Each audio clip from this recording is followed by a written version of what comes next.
Hello les aficionados et bienvenue sur Cigare TV pour cette toute nouvelle vidéo. Alors je reçois régulièrement des messages, que cela soit par email, sur Instagram ou bien encore ici sur YouTube, me demandant ce que je pense des cigarios et surtout quelle est la différence entre un cigare et un cigarios. Et je vais, au travers de cette vidéo, essayer de répondre à toutes vos questions. Alors évidemment, on pourrait commencer cette vidéo et la conclure en une seule phrase, le cigarios et ce qu'est la villageoise pour le vin. Alors évidemment, vous l'aurez compris, c'est un petit peu plus compliqué que ça et ce serait un tout petit peu réducteur de dire ceci sur les cigarios, mais honnêtement, nous ne sommes pas vraiment loin de cette comparaison facile.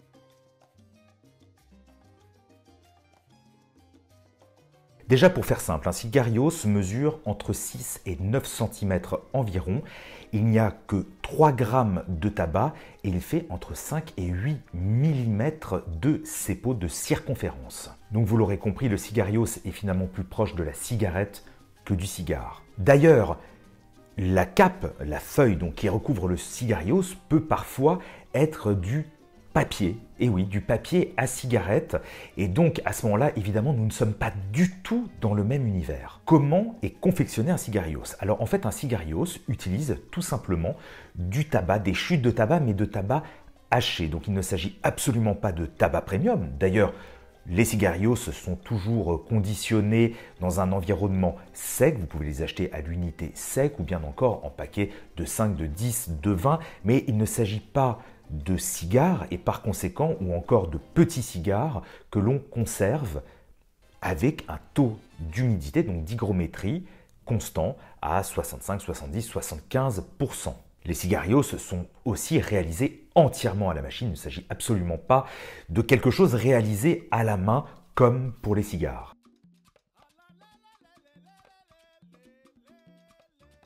Alors, au niveau des arômes, si on peut appeler ça des arômes, le cigarios c'est quelque chose d'extrêmement âcre. Et d'ailleurs, c'est pour cela que de nombreux fabricants proposent des cigarios aromatisés à la vanille ou encore que sais-je.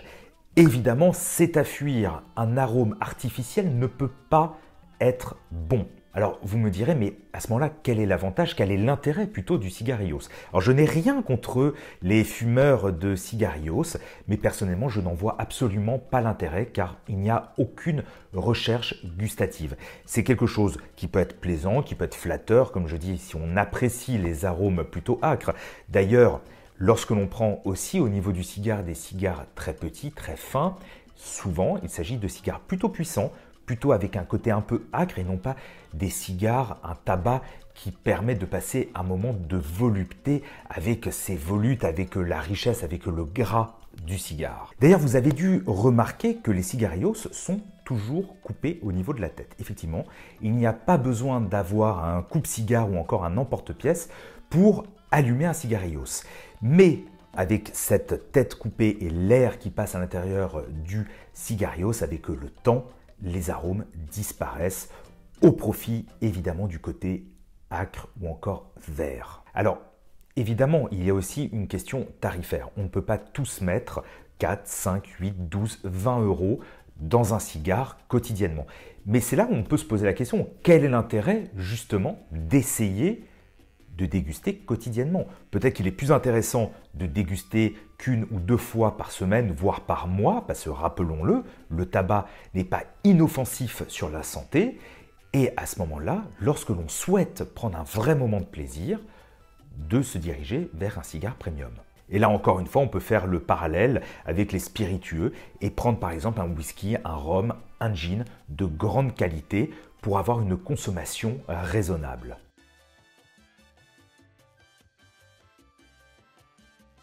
Il existe cependant des exceptions.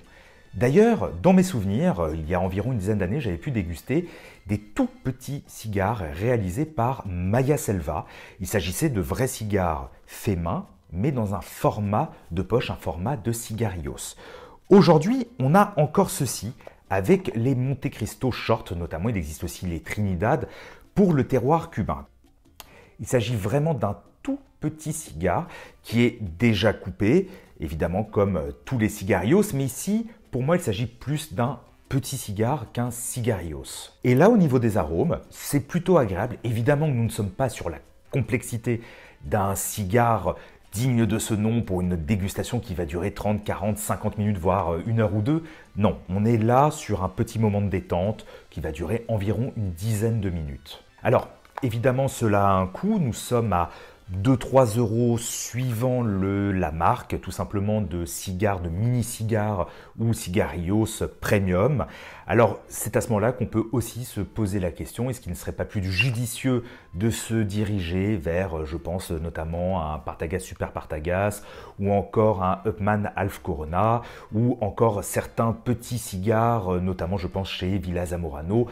Il y a évidemment de nombreuses marques qui proposent des cigares de la taille d'un cigare à un tarif à peine supérieur. Amis aficionados, j'espère que cette vidéo vous aura intéressé, en tout cas vous aura éclairé sur la différence entre le cigare et le cigarillos. Même s'ils commencent par le même nom, ils n'ont finalement pas grand chose à voir.